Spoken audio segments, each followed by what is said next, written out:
Parliament reporter Hindi dictation गति 165 शब्द प्रति मिनट। डिक्टेशन स्टार्ट होगी 5 सेकंड बाद।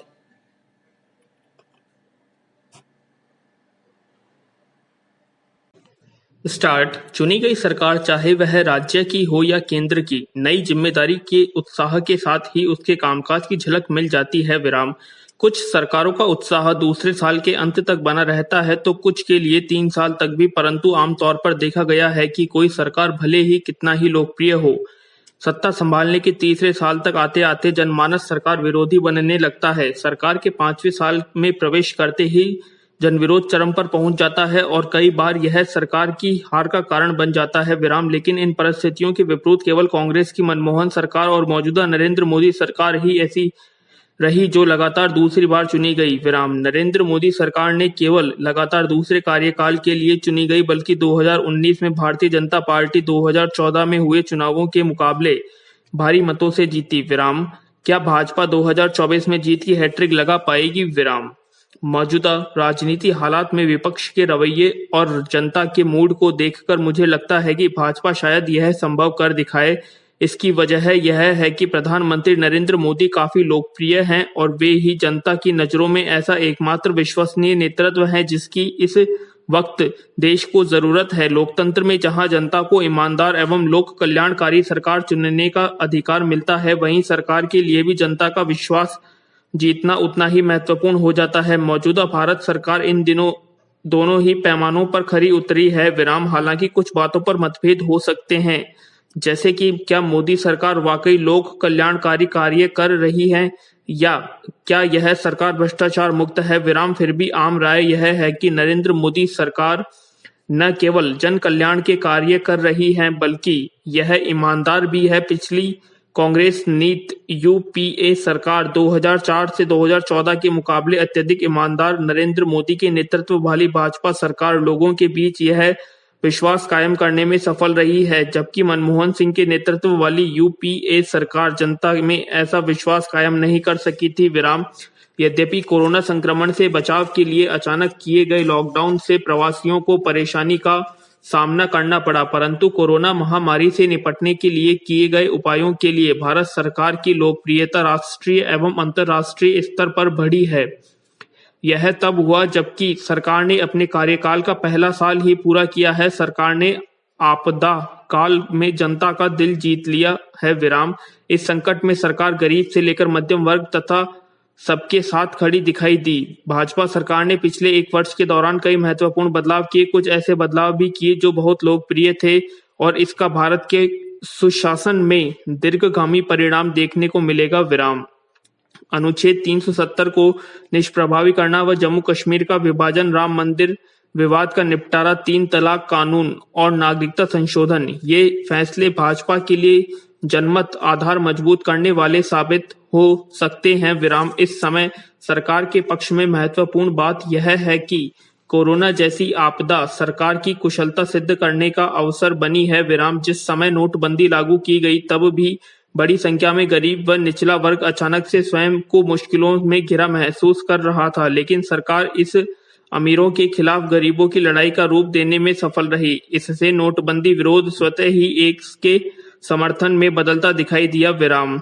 इस बार भी लोगों में यह धारणा बदलती होगी देखी गई कि आर्थिक हालात तो सुधर ही जाएंगे, पहले देश का सुरक्षित होना जरूरी है। अब जबकि बहुत से भारतीय प्रवासी मजदूर अचानक हुए इस लॉकडाउन से स्वयं को परेशान बता रहे हैं, लाखों के रोजगार छिन गए हैं, देश में अर्थव्यवस्था पटरी से उतरती नजर आ रही है, तो सरकार पर सवाल उठने लगे हैं कि लॉकडाउन को अधिक सुनियोजित रूप से लागू किया जाना चाहिए था। लेकिन सरकार ने अपने पक्ष में दलील दी है कि समय रहते लॉकडाउन करके सरकार ने करोड़ों देशवासियों की जान बचाई है। विराम।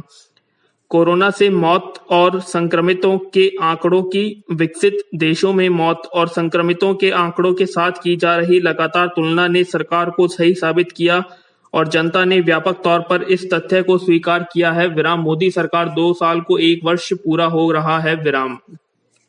इस समय को हम 2 कालखंडों में बांट सकते हैं, एक कोविड-19 से पहले और दूसरे इस महामारी से देश में शुरुआत के बाद। इन दोनों कालखंडों में कुछ बातें समान हैं। पहली कि भारतीय जनता पार्टी भाजपा के नेतृत्व वाली राजग सरकार में भाजपा का ही पलड़ा भारी है और वह अपने राजनीति एजेंडे को ही प्राथमिकता दे रही है। विराम।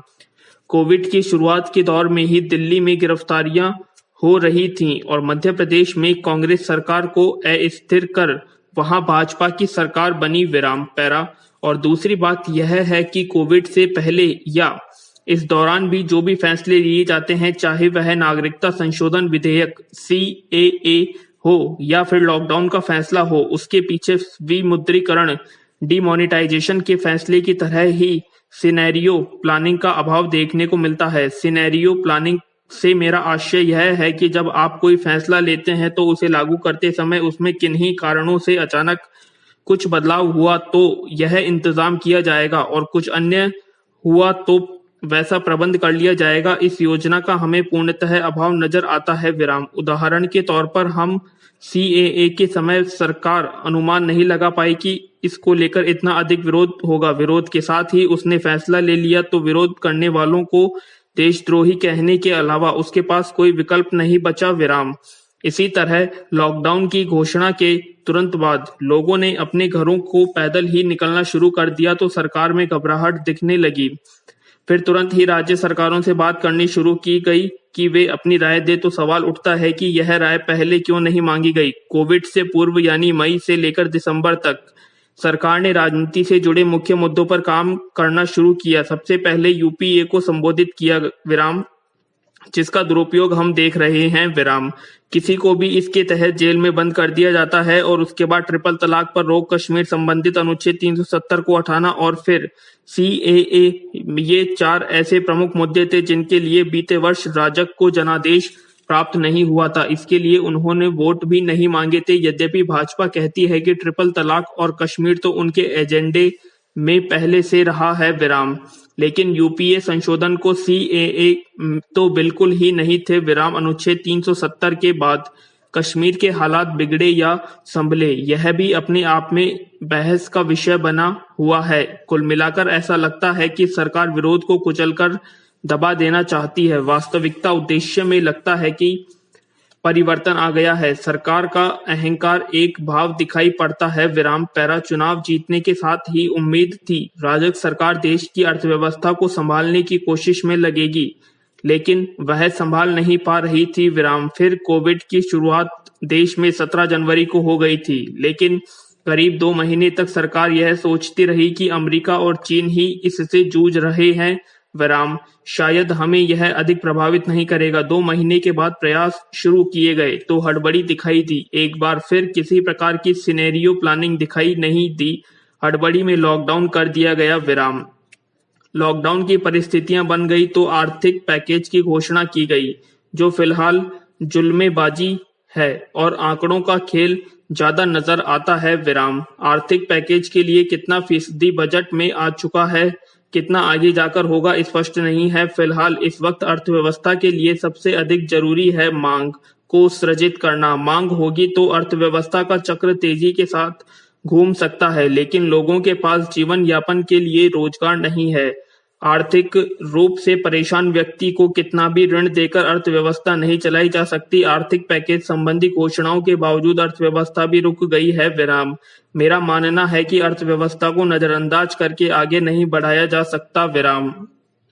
कहा गया है कि आत्मनिर्भर बनना है, लेकिन यह विकास का ही छोटा भाई है। विराम। यानी यह राजनीतिक स्लोगन से अधिक कुछ नहीं है। विराम। आज जनता को सरकार की जरूरत है, वो कैसे आत्मनिर्भर होगी। विराम। इसकी भी योजना नहीं है। विराम।